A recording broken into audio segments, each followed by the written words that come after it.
Pour commencer ce principe de réathlétisation, ce que tout coach devrait faire, c'est déjà de bilanter l'épaule. On va essayer de voir les amplitudes maximales de l'épaule. Donc on peut le faire devant, derrière, sur le côté. On essaie de voir si la personne a de la douleur déjà quand elle va venir mettre son épaule dans une de ces trois positions. Je vais venir tester la convergence en fait de mes deux yeux par rapport à la racine du nez.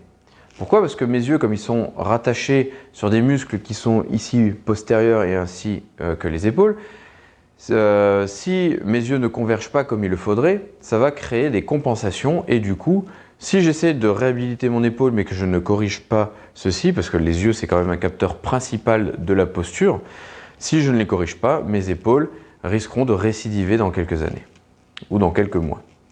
Je vais venir mettre le stylo à la base du nez et je vais venir faire converger les yeux et là je regarde comment les yeux réagissent. Je peux aussi venir regarder les yeux dans toutes leurs dimensions. Alors là, je vous invite à vous rapprocher pour regarder les yeux vraiment dans leur ensemble, soit d'un orthoptiste, soit d'un posturologue formé à cet effet-là.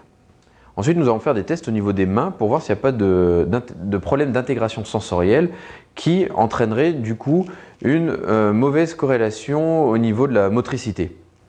Les exercices. Je vais pouvoir venir renforcer plusieurs muscles autour de l'épaule.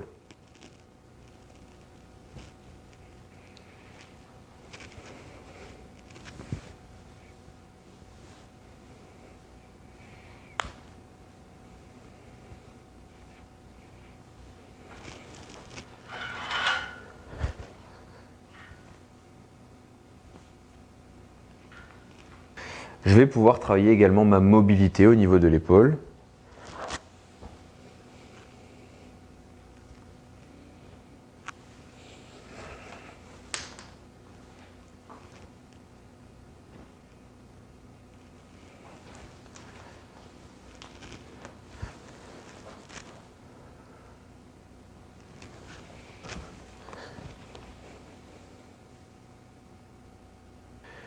Pour corriger l'œil, il va falloir regarder ce que le bilan oculomoteur a donné. En fonction, je pourrais faire des exercices en suivant ici de gauche à droite, sans bouger la tête, de haut en bas. Je peux même aller sur le côté, je peux rapprocher, éloigner. Je peux faire des cercles. Je peux faire des signes de l'infini. Tout va dépendre en fait du bilan.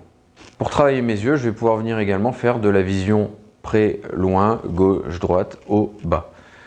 Par exemple, je vais placer mes pouces, un pouce devant, un pouce au loin, et je vais faire un focus sur les pouces. Ensuite, j'inverse. Je peux faire la même chose ici, gauche, droite, ou au bas.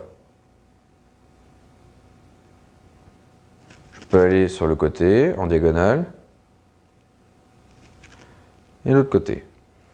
En fonction du degré de blessure et des résultats du bilan que vous allez faire avec votre sportif, votre athlète, vous allez pouvoir aussi refaire travailler l'athlète dans le geste sportif qui nous intéresse. Si par exemple c'est quelqu'un qui va faire du lancer, on va commencer à travailler un petit peu légèrement sur du lancer si il en est capable. Sinon, on attendra un petit peu, mais on va vite quand même revenir sur le geste qui est recherché.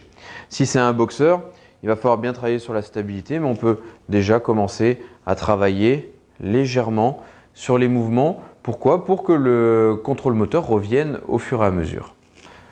Je vous ai déjà parlé dans des précédents articles des travails des réflexes archaïques. On sait qu'il y a des réflexes archaïques qui limitent au niveau de la rotation de la tête et forcément, du coup, ça va limiter au niveau de l'action des épaules. Donc il va falloir travailler sur les réflexes archaïques comme le réflexe tonique asymétrique du cou par exemple. Il suffit par exemple de prendre une balle et de la suivre des yeux en faisant des 8 et en bougeant le pied sur le talon de gauche à droite, etc. Faire ça d'un côté, de l'autre. Donc voilà tout ce qu'on peut retrouver dans un protocole de retour de blessure.